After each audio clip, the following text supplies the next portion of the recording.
We are today sitting in the heart of EU, Brussels, but I believe Europe is much wider than that. As also shown in the work of laureates from Kiev and Athens today, we are witnessing new forms of public agency by people coming together from all walks of life to stage and rehearse new forms of living together. The challenge we are now facing is how to reimagine a Europe that increases the capacities of peoples and peripheries to make a shift in consciousness. They both have created a new public space for cultural production and knowledge, and new forms of civic participation, which have been reaching out to different social constituencies, and constitute a new visual imaginary that is both critical of existing ideology and utopian. If we judge from our disposal here, it's like the newest headlines in the media. Greece and Ukraine, it's just what the European mind is now occupied with. What happened in Ukraine during last years was actually the new edition of the old Greek agora somehow. New agoras are happening. These are the opportunities how society is becoming a collective political subject. And for us, it's a big challenge today to find out what is the best way to continue those emancipative practices that emerged on Maidan in order to create such circumstances in which these practices could be institutionalized and established in the society. As we can see from the Greek and Ukrainian examples, that the changes come sometimes in hard times and they pushes us, the challenges pushes us. I very much value what the colleagues are saying, and from brief discussions that we have so many things in common.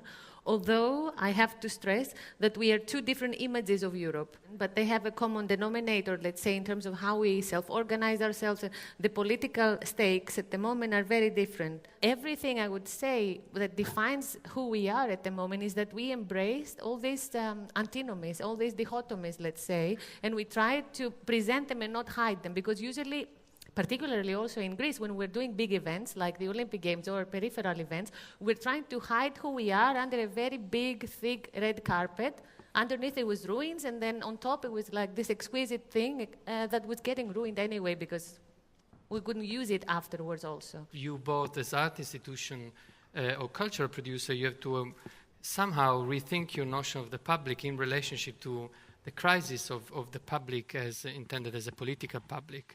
I think that the interesting discussion here is how art institution can rethink a public that is not only an art public, but is also a civic public. And I think that both of you have been doing this very well. It's time that we step out of this ivory tower and we participate, engage in the social sphere in a more active way. For us, starting the VCRC was much more important to create kind of a platform of political discussion when different level of academical thought can meet the art. I can't say that art should be useful or it is useful, but art can give you the perspective, the way to get out of the some paradigms, like bureaucratical structure, hierarchical one, and that is the place where it can happen. Today, new emancipative grassroots politics looks like visual art. So visual culture can be a political strategy. What we had in Kiev on Maidan, it was a Gesamtkunstwerk, which was constantly medialized during its development. And in general, it was a very powerful image, maybe the most powerful one ever produced in Ukraine. I'm talking about the event itself. Yes. Because any activity on the square has political, economic, social, but as well as the aesthetical, artistic dimension. I beg to differ a bit, because we are not in barricades in Athens in that sense. And I agree with Vasyl, in terms of what he says about politics creating culture, but only for the, let's say, the negative aspect. Culture needs to take its place next to politics, and culture should be an integral part of what we're doing, but for real this time. Otherwise, it's not going to work. The problem for today, after the revolution, is that there is a huge gap in Ukraine, a cleavage between society and the state. In our case, it's not even about sustainability, but it's the question of our existence. Because we in Ukraine, we don't have some autonomous institutionally framed space where we can raise and solve our questions without being intervened from outside. The violence steps on the territory of knowledge, on the territory of thinking, on the territory of art. Your procedure is more raw, and our procedure is something that has been staying somewhere and is rotting on the inside slowly. But if you live inside, you can understand it. Greece, since Agora, it has changed a lot. Recently, we had new elections. There is also a new attitude in terms of how we populate public spaces. I think how important is to bring cultural institution to a reflection on contemporary politics and contemporary political institution. You are rethinking these boundaries again and the whole notion of institutionalization. I believe at this moment, in Europe at least, we have reversed history. We have reversed progression. Therefore, what we are doing is just trying to use as a barricade, as a break for this decline.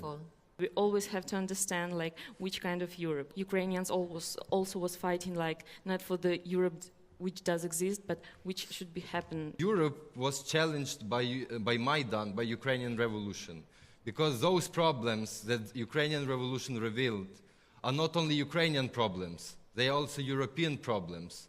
The problem of oligarchy is not a Ukrainian problem. It's a problem of London and Vienna.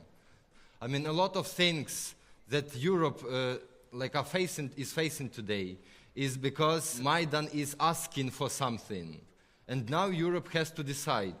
Because these challenges demand transformation of Europe. Either you are transformed by revolutionary means or by counter-revolutionary war means. It's an identity problem, I think. So far, the discussion is very technocratic, and we are a union based on something that has to do with borders and monetary. And the monetary is also quite young. We need to find the common denominators that define us. We need to sit down and talk about what is it that divides us, maybe. This is an over-identification of connection, and this is a problem, because we all want to be together, in a sense. So maybe start with what is the problem, what are the issues that we should all respect or, take in context and into our account when we speak to each other. Thank you very much for fascinating discussion and conversation. And I like a metaphor of the ball. And you just said the ball was played out on the EU side, and now EU is to answer. There's no such thing as EU to answer. And what I really value on the practices of both of your initiatives is precisely that you do not wait that somebody answers, and you reclaim the possibility of doing things otherwise. I think what's important for us in a room like this is actually understand how to connect and learn from initiatives like yours, and indeed not to wait that somebody is going to figure something out. Thank you.